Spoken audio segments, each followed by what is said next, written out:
감사합니다. 사람은 살면서 크고 작은 모임과 또 동호회 이런 것들을 형성하면서 살아갑니다. 요즘은 또 맛있는 음식을 찾아다니면서 먹는 사람들도 있고, 또 책을 좋아하는 사람은 독서 모임을 갖기도 하고, 또 운동을 좋아하는 사람은 각종 좋아하는 운동에 따라서 이렇게 모임을 형성하고, 여행을 좋아하는 사람은 또 여행을 좋아하는 대로, 심지어 이제 자기가 타는 자동차 차종에 따라서 또 동호회 모임이 결성되기도 합니다. 학부모 같은 경우에도 자녀들이 같은 또래면은 나이 직업 상관없이 또 이런 모임이 결성되죠. 이런 동호회나 이런 모임은요, 이제 목적이 분명해야 합니다.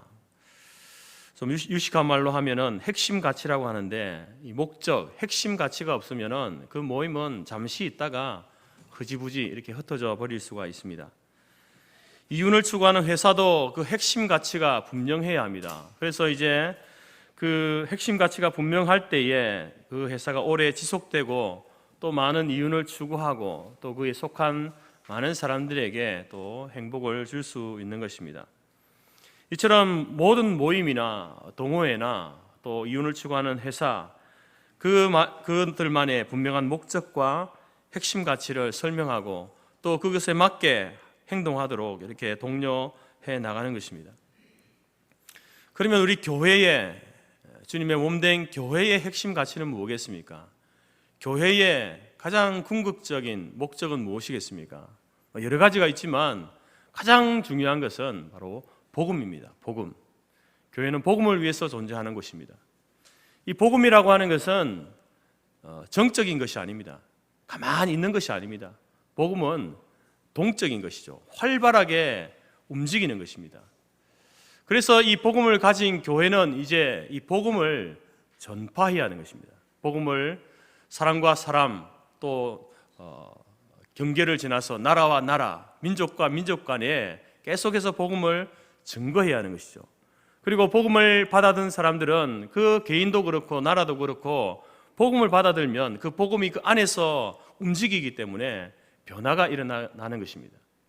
우리 주님께서도 이제 이 복음에 대하여서 우리에게 이야기하실 때에 승천하시기 직전에 이제 복음을 전파하라 이렇게 명령하지 않습니까? 너희가 성령을 받으면 온 유대와 사마리아와 땅 끝까지 이르러서 이 복음을 전파하는 것, 이것이 바로 예수님께서 이제 마지막 남기신 유언입니다. 명령입니다.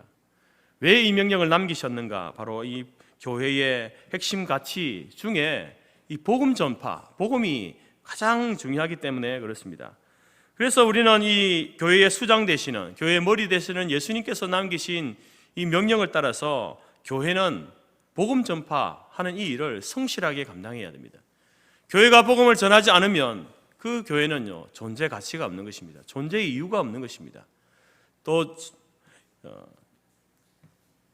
자세하게 말씀드리면 교회된 저와 여러분이 복음 증거의 삶을 살지 않으면, 먼저 복음이 우리 안에 없으면, 그리고 복음을 증거하지 않으면 우리도 존재할 이유가 없는 것입니다.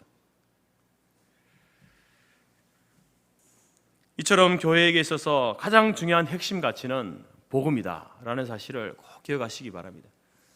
그러면 이제 우리가 이 복음을 위하여서 오늘 모였지 않습니까? 매주일마다 모입니다. 이 복음 전파를 위해서 모인 성도들이 이 모여서 해야 될 일 중 가운데에 가장 중요한 핵심 가치는 무엇일까? 복음을 전하기 전에 우리에게 있어서 중요한, 이 모임의 중요한 핵심 가치는 뭔가? 그것은 바로 예배입니다.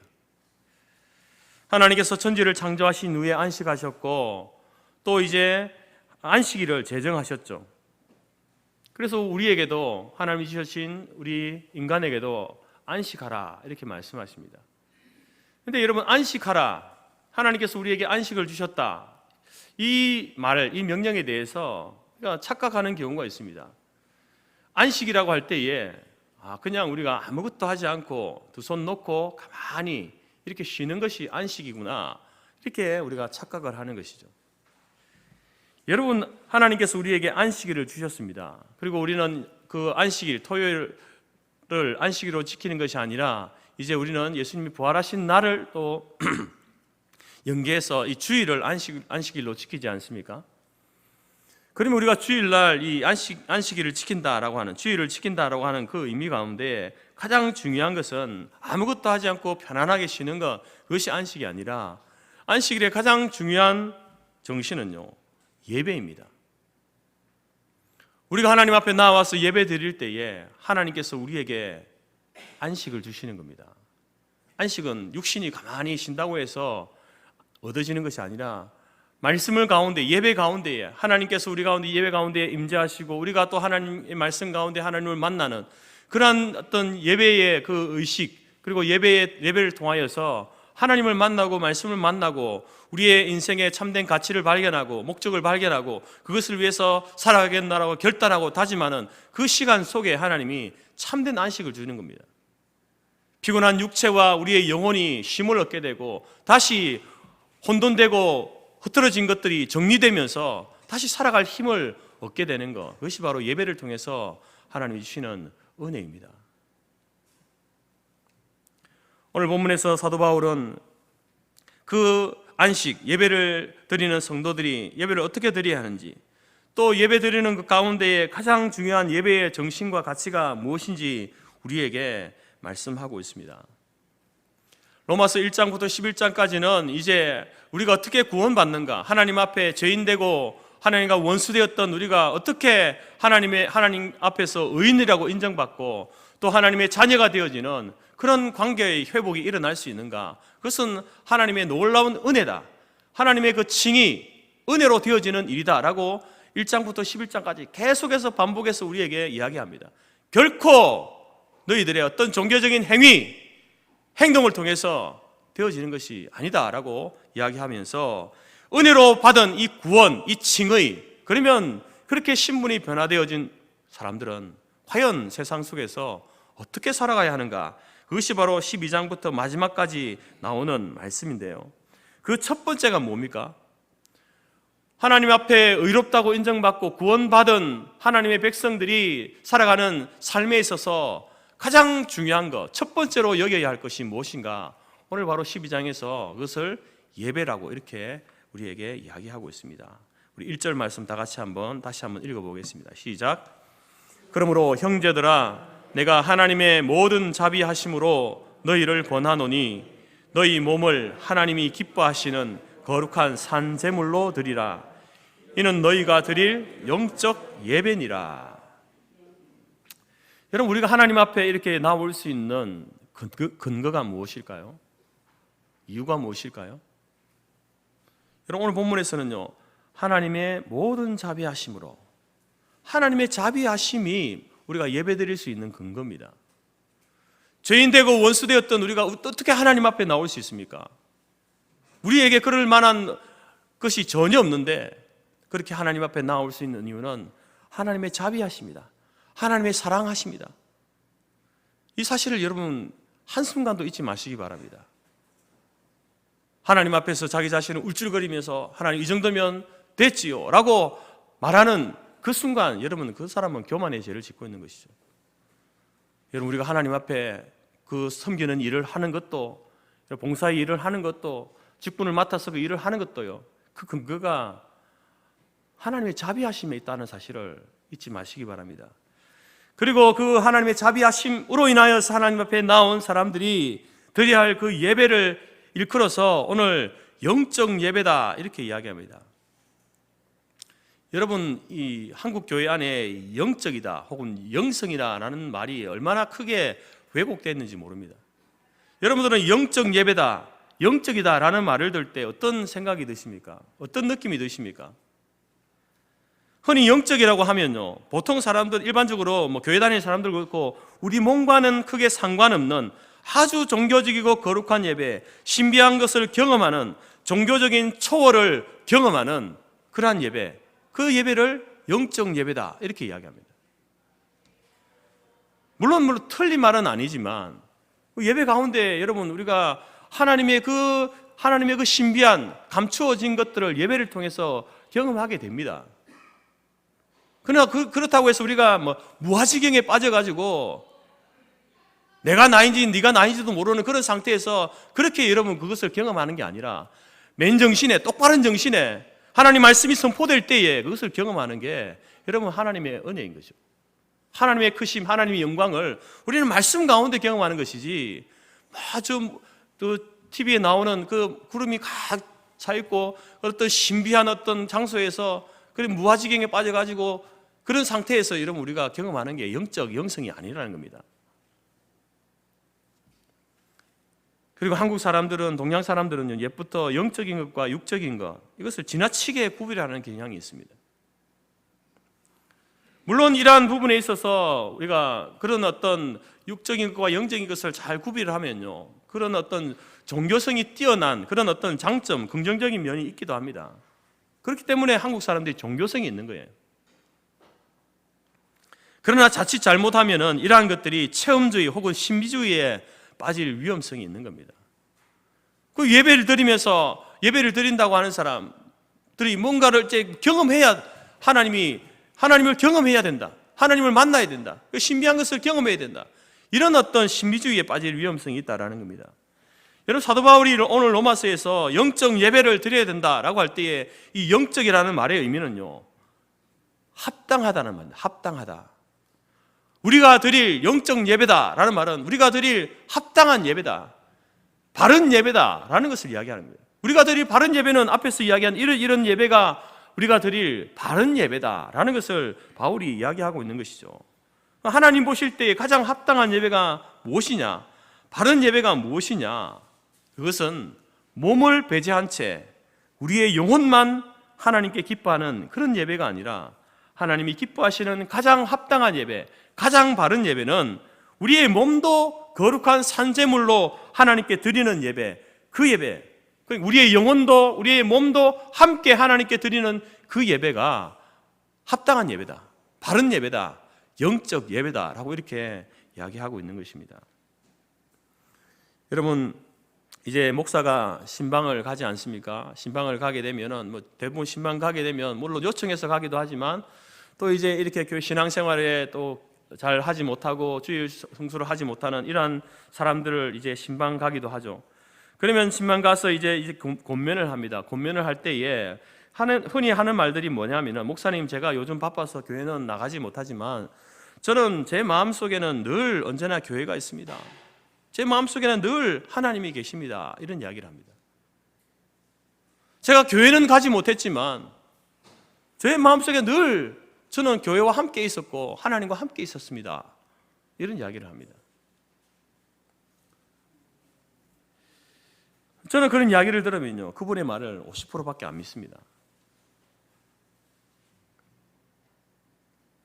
그리고 그분의 신앙에 대해서 물음표를 던집니다. 과연 저분은 예수님을 믿을까? 하나님을 믿을까?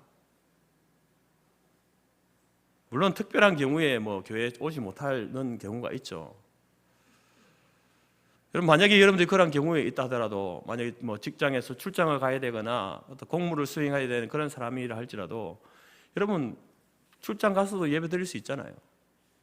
만약에 교회 갈 시간에, 그 시간에 업무를 해야 되면은 개인적으로라도 예배를 드리셔야죠. 공무를 수행하는 사람이 공무를 수행하게 되면 이제 119 대원이나 이런 경찰, 이런 사람들은 또 일을 해야 되지 않습니까? 나라를 위해서. 그런 사람들에게는 예외적으로 이게 주일 성수를 범하게 되어지는데, 그런 사람일지라도 여러분 개인적으로 예배를 드려야죠. 나는 이런 일을 하니까 아예 이 주일은 예배와는 상관없이 그 일만 한다, 이런 모습으로 나가서는 안 되는 것입니다. 그런 사람이 아닌 경우에 또 특별한 경우가 있을 수는 있지만, 그렇지 않은 경우에 여러분 예배에 출석하지 않고 교회 나오지 않으면서, 그 왜 교회 나오지 않았습니까? 잘 나오십시오. 목사님, 제가 일이 바빠서 좀 요즘 하고 있는 일이 있는데 이 일이 돼야 되는데 제가 교회 나가지는 못하지만 제 마음은 늘 교회와 함께 있습니다. 제 마음속에 늘 하나님이 있습니다. 물론 그럴 수 있습니다. 그러나 여러분, 그가 믿는 하나님은 어떤 하나님입니까? 그가 믿는 예수님은 도대체 어떤 분입니까? 그러한 일들이 반복되어질 때에 정말 그 사람이 믿는 하나님이 내가 믿는 하나님과 동일한 하나님인가 의심스러운 거예요. 여러분, 우리가 이제 예수를 믿고 하나님을 믿고 구원을 받게 되지 않습니까? 그래서 중생이라고 이렇게 해요. 중생, 거듭남, 중생이라고 하죠. 중생의 은혜를 체험한 사람은요, 그 사람에게는 특징이 나타나는데 어떤 특징이냐면요, 하나님을 향한 갈망이 생깁니다. 말씀에 대한 갈망이 생기는 거예요. 하나님이 어떤 분인가에 대한 궁금증이 생기는 거예요. 그래서 그 궁금증을 물론 믿지 않는 사람도 가지고 있지만 그런 사람들은요, 궁금증을 가지고 있는 채로 그냥 사는 거예요. 그러나 중생의 은혜를 체험한 사람은 하나님이 누구신가에 대한 궁금증이 생기면서 찾고자 하는 거예요. 어디서 찾습니까? 말씀을 통해 찾는 거죠. 예배를 통해 찾는 겁니다. 그래서 여러분, 중생의 은혜를 체험한 사람은 교회에 오고 싶은 거예요. 예배 드리고 싶은 거예요. 말씀을 읽고 싶고 말씀을 배우고 싶은 그런 갈망, 갈증, 열정이 사람 속에 생기는 겁니다. 그게 우리 안에 중생의 은혜를 체험한 사람의 안에서 일어나는 변화입니다. 변화. 물론 이러한 것들도, 이러한 갈망과 열정도요, 업다운이 됩니다.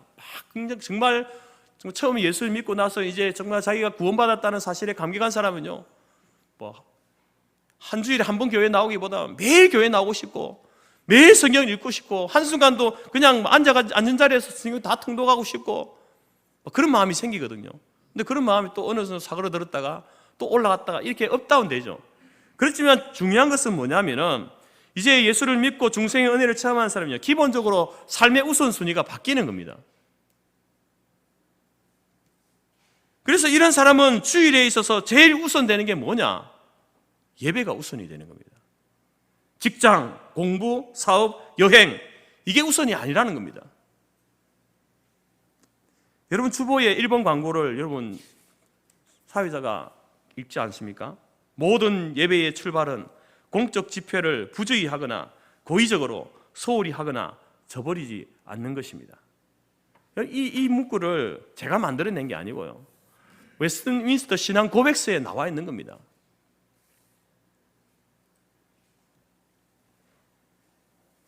성경적인 가르침을 요약해서 이 문장으로 만들어낸 거죠. 예배의 중요함, 공적 예배의 중요함, 그것을 부주의하거나 고의적으로 소홀히 하고 저버리는 것, 그런 사람은요, 중생의 은혜를 체험하지 못한 사람이죠.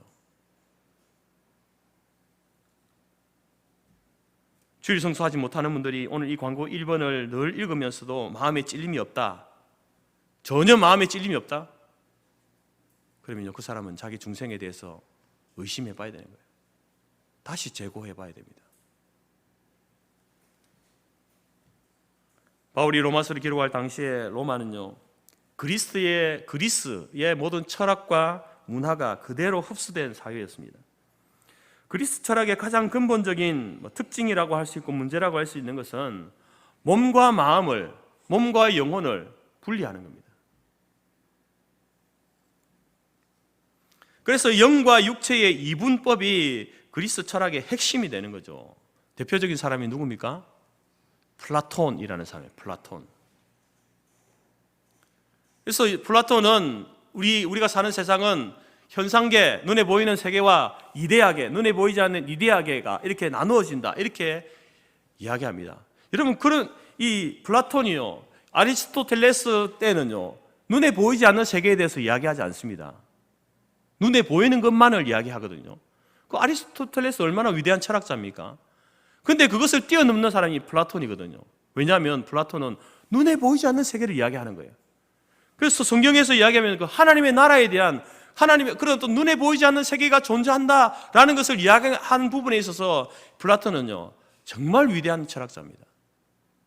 그러나 그의 어떤 이 철학의 단점이 뭐냐? 그것을 너무나 이렇게 나눠버리는 거죠. 현상계와 눈에 보이는 현상과 눈에 보이지 않는 그 이데아계를 나눠버리는. 그래서 이제 그리스 철학의 이 로마에 흘러가면서 그런 어떤 이분법이, 몸과 영혼을 분리하는 그런 이분법이 그 사회에 흘러가게 되면서 모든 사람들이 우리의 몸, 전 우주만 아니라 우리의 몸도 몸과 영혼으로 분리된다. 그리고 영혼은 고귀한 것이고 몸은 저속한 것이다. 이런 어떤 사고가 그 사람들 사이에 이렇게 자리하고 있었습니다. 그런 사회에서 바울이 말하는 몸을 하나님께 산제물로 드려라, 이 말이 뭡니까? 다시 말해서 그들에게 있어서 예배는요, 하나님 앞에 영혼으로 드리는 예배, 이 예배만이 참된 예배다, 이렇게 믿고 있는 거예요. 그러나 사도 바울은 그렇지 않다. 영으로 하나님을 예배해야 되지만 몸으로, 우리의 몸이 하나님의 산제물이 되려서 그 몸을 하나님께 드리지 않는다면 그 예배는 정직한 예배가 아니다. 바른 예배가 아니다. 합당한 예배가 아니다. 우리의 몸도 우리의 영혼도 함께 모두가 전 인격이 하나님 앞에 예배로 드려질 때에 그것이 참된 예배, 바른 예배다라고 이렇게 가르치고 있는 겁니다. 여러분, 또 이 몸을 산제물로 드리라라는 이 말, 이 산제물이라는 말, 여러분 살아있는 제물이라는 그런 말이죠. 근데 제물은 움직이지 못합니다. 꽁꽁 묶어두지 않습니까? 그리고 그 제물을 죽입니다. 죽여서 이제 피를 드리거나 태워서 드리거나 하지 않습니까? 옛날 아브라함이 모리아산에서 사랑하는 아들 이삭을 하나님께 제물로 드릴 때에 어떻게 했습니까? 이삭을 꽁꽁 묶었죠. 움직이지 못하도록 묶었습니다. 몸을 묶었습니다. 예수님께서 십자가 위에 죽으실 때에 그 손과 발이 못 박히셔서 꼼짝하지 못하게 되신 것처럼 제물은요, 자기 몸을 자기 마음대로 움직이지 못하는 게 제물입니다. 다시 말해서 여러분, 산제물로, 우리의 몸을 산제물로 드리라라는 그 말의 의미는 뭐냐면은 우리의 몸을 몸으로 예배드리는 자가 되기 위해서는요, 하나님께 온전히 드린 바가 되어서 내 몸을 내 마음대로 주장하면 안 되는 겁니다.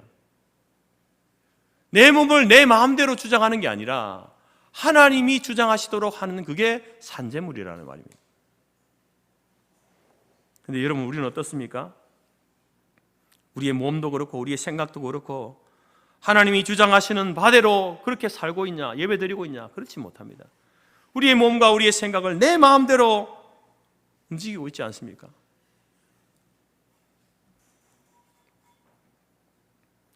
여러분, 우리가 예배 시간에도, 이 공적 예배 시간에도 막 예배 시간에 막 돌아다니고 막 움직이고 크게 하지 않죠.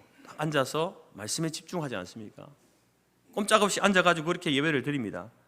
그처럼 여러분, 우리의 삶도, 우리의 삶을 살아갈 때에도 내 몸을, 내 생각을 내 마음대로, 내 생각대로, 내 경험대로 주장하고 움직여가는 것이 아니라 하나님의 말씀대로 주장하고 움직여가도록 할 때에 그 사람이 몸을 산제물로 드리는 예배자가 되는 겁니다. 그게 영적 예배죠. 그게 바른 예배, 합당한 예배가 된다라는 겁니다. 하나님께서는 우리의 몸을 의의 병기로 드리라 이렇게 명령합니다. 의의 병기. 의를 위해서 싸우는 무기가 뭡니까? 우리의 몸입니다. 그런데 여전히 우리가 살아가면서 죄의 종노릇하고 있다고 한다면 그것은 몸을 내 마음대로 주장하는 거예요. 하나님께서는 의를 위해서 싸워라, 이 몸을 가지고 의를 위해서 싸워라 이렇게 말하는데 우리는 죄된 것에 이 몸을 다 사용하잖아요. 그게 내 마음대로 주장하는 겁니다. 우리가 재물이 되지 못한 거죠. 이런 사람은요, 합당한 예배, 바른 예배에 실패한 사람이죠. 우리의 눈이나 손이나 발이나 머리부터 발끝까지 우리 육체 전체를 꽁꽁 묶어서 하나님이 주장하시도록, 하나님이 말씀하시고 하나님이 명령하시는 그 일에만 반응하도록, 움직이도록 할 때에 우리가 산제물이 되고 우리의 삶이 하나님 앞에 예배드리는 바른 합당한 예배가 되어질 수 있다라는 것입니다.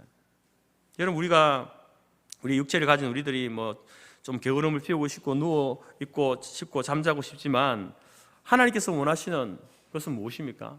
우리의 몸을 사용해서 교회를 위해 봉사하고 가난한 사람들을 위해서 내 손을 펴서 나누어 주고 그것이 하나님이 기뻐하시고 원하시는 것이라고 한다면 우리 몸을 그러한 일들에 사용해야 되는 것입니다.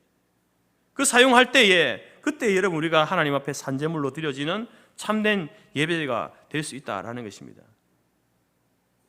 그런 의미에서 여러분, 이 공적 예배뿐만 아니라 주일 예배 나왔다고 해서 예배 다 드렸다 그것이 아니라 여러분, 예배 드리고 나서 이제 나아가서 한 주간을 살 때에 정말 내가 하나님 말씀에 순종하면서 사는가, 그 말씀에 내 몸을 꽁꽁 묶어가지고 그 말씀이 명령하는 대로 움직이는 대로 나도 내 삶도 내 몸도 그렇게 움직여가고 있는가, 그렇게 드려지는 내 삶이 합당한 예배로 드려지고 있는가, 여러분의 삶을 다시 한번 점검해 보시기를 바랍니다. 바울은 이어서 이제 우리에게 이 예배를 드리는 삶을 살아갈 때의 구체적인 지침을 우리에게 이야기해 주고 있는데요. 그것이 2절 말씀입니다. 2절 말씀 다 같이 한번 읽겠습니다. 시작. 너희는 이 세대를 본받지 말고 오직 마음을 새롭게 함으로 변화를 받아 하나님의 선하시고 기뻐하시고 온전하신 뜻이 무엇인지 분별하도록 하라. 자, 예배를 드림에 있어서 이제 우리가 이 공적 예배를 드리죠. 그리고 세상에 나가서 삶의 예배, 소위 말하는 바른 예배, 영적 예배를 이제 삶으로 드려야 되는데 그 예배를 드리기 위해서 필요한 중요한 세 가지를 이야기합니다. 첫 번째가 뭡니까? 이 세대를 본받지 말라. 이 세대를 본받지 말라는 것은 이 세대에 눈에 보이는 외형적인 것을 닮아가지 말라는 겁니다. 외형적인 것을 쫓아가지 말라는 겁니다. 여러분, 이 세상에 눈에 보이는 것들이 많죠. 사람들은 그 눈에 보이는 것을 쫓아 살아가고 있습니다. 좋은 집, 멋진 차, 예쁜 몸, 멋진 남자, 내세울 만한 학교, 학력, 유행, 눈에 보여지는 시각적인 것을 쫓아가는 것이 이 세상 사람들이거든요.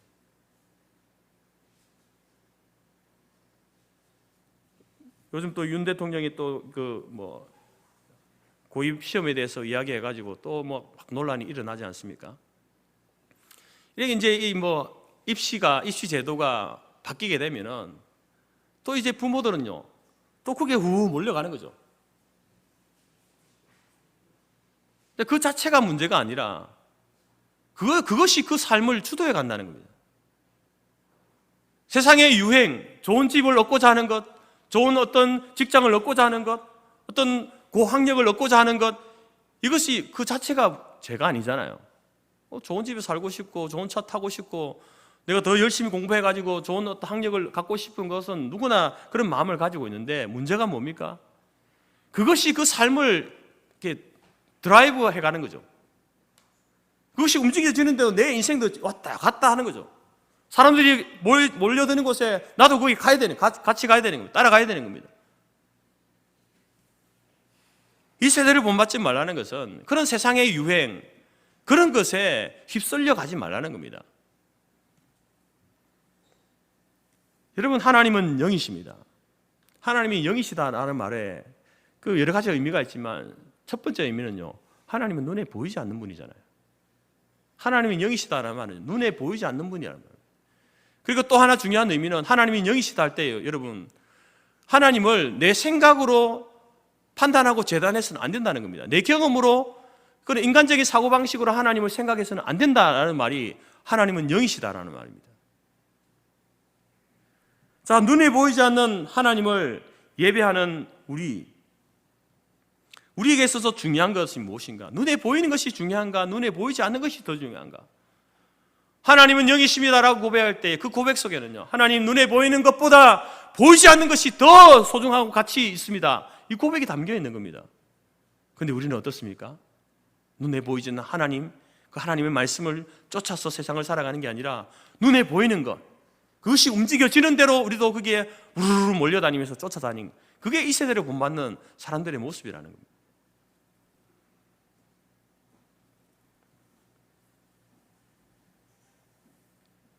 눈에 보이지 않는 것보다 눈에 보이는 것을 더 중요한 가치로 알고 그 가치를 쫓아 살아가는 사람, 그 사람은요, 하나님 앞에서 합당한 예배 못 드립니다. 삶의 예배 못 드립니다. 여러분은 어떻습니까? 눈에 보이는 것이 여러분 마음속에 들어와서 자리하고 있지 않습니까? 그것이 움직여지는 대로 살아가고 있지 않습니까? 그 사람은 이 세대의 가치를 쫓아가는 사람이죠. 마음을 바꾸고 생각을 바꾸어서 이 세대의 외형을 따르는 그런 자들이 아니라 보이지 않는 것이 더 소중하다, 보이지 않는 하나님과 하나님께서 우리에게 주신 그 말씀을 따라 사는 것이 더 가치 있고 더 중요한 것이다 라는 사실을 기억할 때에 여러분, 우리가 삶에서 영적 예배, 바른 예배를 드릴 수 있는 겁니다. 두 번째로 예배자는요, 마음을 새롭게 하라고 이렇게 이야기합니다. 마음을 새롭게 하라. 우리의 마음부터 온전히 바뀌어져야 우리의 생각이 바뀌어집니다. 여러분, 마음을 새롭게 함으로 이것이 우리의 생각을 뿌리부터 바꿀 수 있다는 겁니다. 마음이 바뀌지 않으면요, 생각이 안 바뀝니다. 여러분, 이 중생의 은혜는요, 중생이라고 하는 것을 정의할 때에, 거듭남, 중생을 정의할 때에 우리 소일문답에서는요, 의지의 변화 이렇게 이야기합니다. 의지의 변화. 하나님께서 우리의 중생의 은혜를 주셨다. 그럼 그 말이 무슨 말이냐면 우리의 의지를 변화시켜 주신 거예요. 이전에 우리의 의지는 어땠냐면은 하나님을 찾지 않는 의지. 근데 중생의 은혜를 경험한 사람은요, 하나님을 찾는 의지로 바뀌는 겁니다. 근데 여러분, 여기서 마음을 새롭게 하라고 할 때요, 이 마음에는 칼빈 목사님은 이 마음을 5가지로 이렇게 나누어서 이야기해 줍니다. 크게 2가지로 나누어지는데, 영어로 이제 마인드와 하트로 나누어지거든요. 마음이라고 하는 것은 마인드와 하트로 나누어지는데, 마인드에는 3가지가 있습니다. 지성과 오성과 이성. 이 잘 기억하셔야 됩니다. 그리고 하트에는요, 감성과 의지가 있습니다. 근데 중생이 뭐라고 했습니까? 중생은 하나님께서 우리의 의지를 변화시켜 주신 거예요. 그 하트 가운데 의지를 변화시켜 주신 거예요. 하나님을 찾고자 하는, 하나님의 말씀을 따라 살고자 하는 그러한 의지로 바꿔 주신 거예요. 그러면은 우리의 그 앞에 오성과 이성과 지성과 또 감성, 이것은 변화됐습니까? 안 됐습니까? 안 됐잖아요. 그래서 여러분, 우리가 예수 믿고 나서 구원받은 우리들이 구원받았다고 하면서도 우리가 왜 죄를 짓는가? 왜 죄의 유혹에, 마귀의 유혹에 넘어지고 죄를 짓는가? 하나님께서 우리의 의지는 변화시켜 주셨지만 이 감정과 우리의 지성과 이성과 오성은요, 아직까지 죄된 상태에 있는 거예요. 그래서 여러분, 하나님께서 우리에게 원수를 사랑하라 이 말씀을 주셔서, 그래, 말씀을 들을 때 내 원수를 사랑해야지, 그런 의지의 변화가 일어났어요, 우리 가운데. 근데 왜 살아가지 못합니까? 감정이 그게 안 따라오는 거예요. 감정이. 하나님은 우리에게 의지를 변화시켜서 원수를 사랑하라고, 저주하지 말고 축복하라고, 그래 내가 그렇게 해야지 하는데 돌아서서 보면, 그 사람 보면 어떻습니까? 감정이 먼저 일어나는 거예요. 저 원수 같은 하면서 저주하고 욕하고. 그래서 우리가 무너지는 것 아닙니까? 우리 지성도 맞아요. 지식도 마찬가지예요. 하나님 말씀이 이렇습니다, 이렇게 해야 됩니다, 의지의 변화를 줬지만 왜 그걸 못 따라합니까? 내 지식하고 이게 상반되는 게 생기면요, 지식을 따라가는 거예요. 그래서 죄를 짓는 겁니다. 판단하는 것도 마찬가지고요. 그러면 그러한 일들이 우리 가운데 종종 일어나기 때문에, 나는 이렇게 내가 죄를 짓는 것 보니까 내가 구원받지 못했구나, 그렇게 생각하면 안 되는 겁니다. 내 감정이, 내 지식이, 내 경험이, 내 오성이, 나의 판단력이 하나님이 변화시켜 주신 그 의지에 순종하지 못하는구나, 그것을 쳐서 복종시켜야 되는데 그렇게 하지 못했구나. 다시 한번 여러분 말씀으로 돌아가서 하나님 변화시킨 의지를 따라서 내 감정도, 내 지성도, 내 오성도, 이성도 다 거기에 쳐서 복종시키는, 그렇게 하는 것이 몸을 병기로 사용하는 거예요. 싸우는 거예요. 내 죄된 본성과 싸워 나가는 싸움이죠. 그런 것이 계속 반복적으로 되어질 때에 여러분, 우리가 거룩해져 가는 것이죠. 성화되어져 가는 겁니다. 그래서 여러분, 우리의 마음은요, 이제 이 탐욕이 가득한 마음이 하나님께서 어떻게 변화시켜 주셨습니까? 내 것만 끌어모으던 그 마음이 나눌 수 있는 마음으로 변화시켜 주신 거예요. 욕심과 원망과 불평으로 가득했던 그 마음 가운데에 감사할 수 있는 마음을 하나님이 주신 겁니다. 그렇게 여러분, 그러한 마음으로 계속해서 자기를 훈련하고 바꿔 나갈 때에 여러분, 우리가 하나님 앞에 예배 드릴 수 있는 것이죠. 우리가 중생했다고 해서, 예수 믿고 구원받았다고 해서 우리 안에 이제는 탐욕, 욕심, 원망, 불평 이런 것 자체가 사라져버릴 것이다, 없을 것이다, 여러분, 그게 아닙니다. 중생은 의지의 변화지 않습니까? 탐욕의 마음, 욕심과 원망과 불평의 마음이 나눔과 감사할 수 있는 의지를 갖게 된 것, 이게 중생입니다. 우리는 이 의지를 날마다 사용하여서 나눔과 감사의 삶을 살아가야 합니다. 그럴 때에 우리 몸을 거룩한 산제사로 드리는 합당한 예배, 바른 예배를 드릴 수 있는 겁니다. 마음을 새롭게 하자는 것은 그런 의미예요. 하나님이 변화시켜 주신 그 의지에 나의 모든 것들을 복종시켜 나가는, 내 감정도 복종시키고 내 지식도 내 경험도 이성도 오성도 거기에 복종시켜 나갈 때에 우리가 하나님 앞에 삶으로 바른 예배를 드릴 수 있다라는 겁니다. 세 번째로 여러분, 예배자는요 분별해야 한다라고 이렇게 이야기하죠. 너무너무 중요한 겁니다. 무엇이 참인지 무엇이 거짓인지를 제대로 분별해야 되는 것이죠. 이것은 이제 우리의 마음 가운데의 그 오성에 해당하는 판단하고 분별하는 거죠. 그런 것인데, 이제 우리가 하나님 앞에 예배 드리고 나게 되면 예배 가운데 이제 말씀이 선포되고 그 말씀을 통하여서 무엇이 참과 거짓인지를 우리가 알게 됩니다. 근데 세상에 나가서 하나님께서 무엇이 참이다, 무엇이 거짓이다 라고 이렇게 우리에게 알려주시는데, 그것을 딱 보면서 세상에서 그게 보이잖아요. 그러면 근데도 그것을 분별하고 참된 것을 쫓아가야 되는데 거짓된 것을 쫓아가는 이러한 모습이 있다라는 하는 것은 두 가지 사람이죠. 분별력이 없거나, 그리고 자기의 그 오성을 의지에 복종시키지 못하는 연약한 믿음을 가지고 있거나, 둘 중에 하나는 겁니다. 그래서 여러분, 이러한 사람들은 아예 이제 분별력이 없는 사람은 늘 실패한 사람이고, 늘 죄를 짓는 사람이고, 하나님을 대적하는 사람이고, 중생에서 하나님 변화시켜준 의지를 가지고 살아가지만 그 오성을 의지에 복종시키지 못한 사람은요 삶의 예배에 실패한 거죠. 그래서 우리가 나와서 하나님 앞에 매 예배 나올 때마다 회개기도하는 이유가 뭡니까? 그런 이유 때문에 회개기도하는 거예요. 우리가 영원히 죽을 그 죄인에서 우리의 신분이 변화되었습니다. 구원받은 그 하나님의 자녀의 신분으로 바뀌어졌음에도 불구하고 그렇게 내 자신을 쳐서 복종시키지 못하는 그러한 삶을 통해서 예배의 삶을 살지 못했기 때문에 그런 연약함과 부족함을 하나님 앞에 회개하는, 고하는 거예요. 아뢰는 거예요. 이 회개기도는 구원받기 위해서 하는 기도가 아닌 겁니다. 그러니까 가인과 아벨의 예배를 보십시오. 가인은 참과 거짓을 분별하지 못했습니다. 예수님 시대에도 유대 종교 지도자들, 율법학자들, 서기관들이 있었습니다. 그들은 백성들 앞에서 하나님 말씀을 이렇게 가르치는 자들이었고 매일같이 예배드리는 사람들이었습니다. 근데 그들은 참과 거짓을 분별하지 못했습니다. 자신들이 하는 행위가 참인지 거짓인지, 하나님께 드릴 합당한 예배인지 그렇지 못한지 제대로 분별하지 못했던 사람들입니다. 그래서 그들은요 평생 말씀을 가르치고 예배를 드렸지만 하나님 앞에 실패한 자들입니다. 예배에 실패한 자들이죠.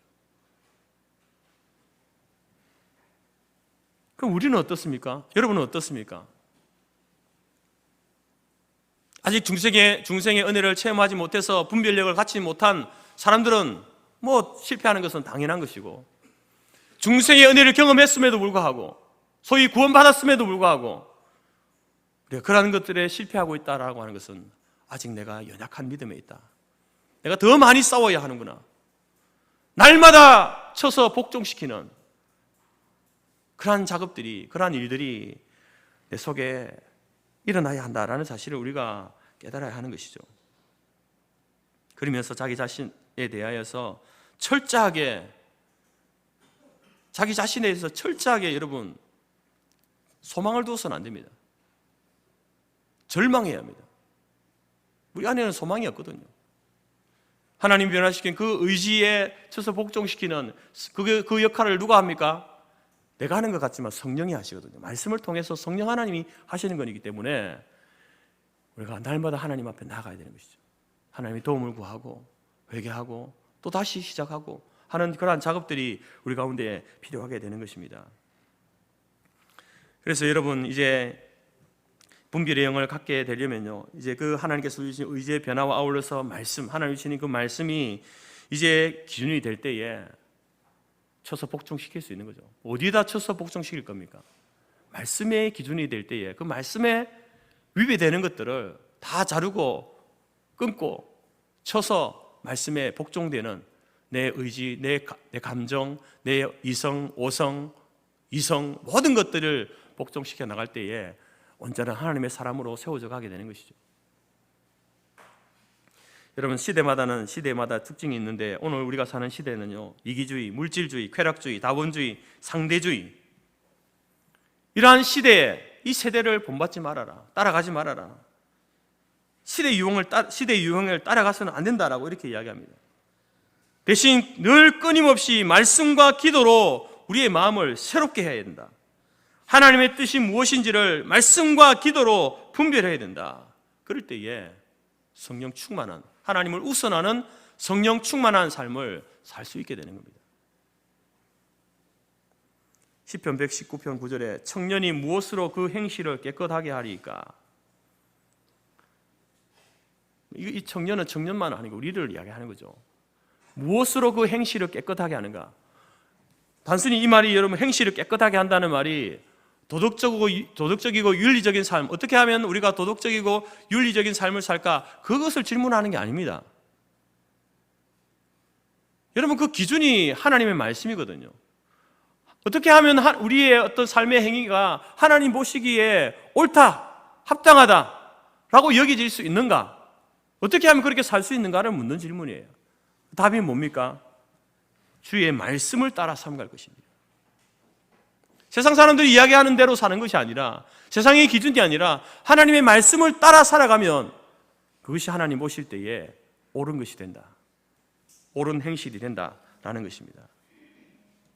사랑하는 성도 여러분, 참된 진리는 반드시 삶을 동반하게 되어 있습니다. 영국 속담 중에 참된 진리는 손끝으로 나타난다. 진리를 가지고 있는 사람은요, 그 손으로, 몸으로 그 진리를 드러내게 되어 있다는 겁니다. 삶으로 고백되어진다는 겁니다. 그래서 진리가 힘이 있고 설득력이 있고 빛을 발하게 되는 것이죠. 진리를 가지고 있음에도 불구하고 그 삶이 그것을 나타내지 못할 때에 여전히 그 사람은 어린아이다, 이렇게 이야기하는 겁니다. 진리 대신 예수님께서 나는 길이요 진리요 생명이니 진리가 너희를 자유케 하리라. 수고하고 무거운 짐진 자들아 다 내게로 오라. 내가 너희를 쉬게 하리라. 우리는 그 예수님이 참된 진리 되심을 고백합니다. 그리고 그 고백 가운데 우리가 하나님의 사랑을 맛보아 아는 사람들 아닙니까? 그렇기 때문에 우리가 이 자리에 나와서 하나님을 예배하는 것이죠. 이 예배를 드리고 나면 또 우리는 한 주간 동안 세상으로 나아가게 될 겁니다. 세상으로 나아가 살게 될 겁니다. 세상에서 우리는 수많은 일들을 경험하게 될 것이고 여러 가지 선택의 경우와 시간들을 맞이하게 될 것입니다. 그러한 경험과 선택의 모든 시간 가운데에 여러분의 몸을 하나님이 기뻐 받으시는 합당한 예배, 바른 예배, 영적 예배로 여러분의 몸을, 영혼을 드릴 수 있는 그러한 시간들이 될 수 있기를 간절히 바랍니다. 하나님께서 우리에게 원하시는 것은 우리의 몸도 우리의 영혼도 하나님이 원하시고 기뻐하시고 선하신 뜻을 잘 분별하여 그 뜻을 행하며 나아가는 것, 그것이 바로 우리가 드릴 예배다, 바른 예배다, 영적 예배다, 이렇게 가르치고 있습니다. 여러분, 이렇게 오늘 주일 모여서 드리는 이 공적 예배에 여러분 매 주일마다 이 예배에 성공하는 여러분들이 되시기를 바랍니다. 뿐만 아니라 이 예배에 성공함으로 인하여서 주신 말씀을 가지고 세상에 나아가서 그 말씀대로 하나님이 기뻐하시고 선하신 뜻을 준행하며 사는, 그래서 그 삶으로 하나님을 예배드리는 영적 예배, 온전한 예배, 바른 예배, 합당한 예배를 여러분 우리 모든 성도들이 드리며 나아가는 그러한 교회와 우리 성토교의 모든 성도들이 되시기를 주님의 이름으로 축복합니다.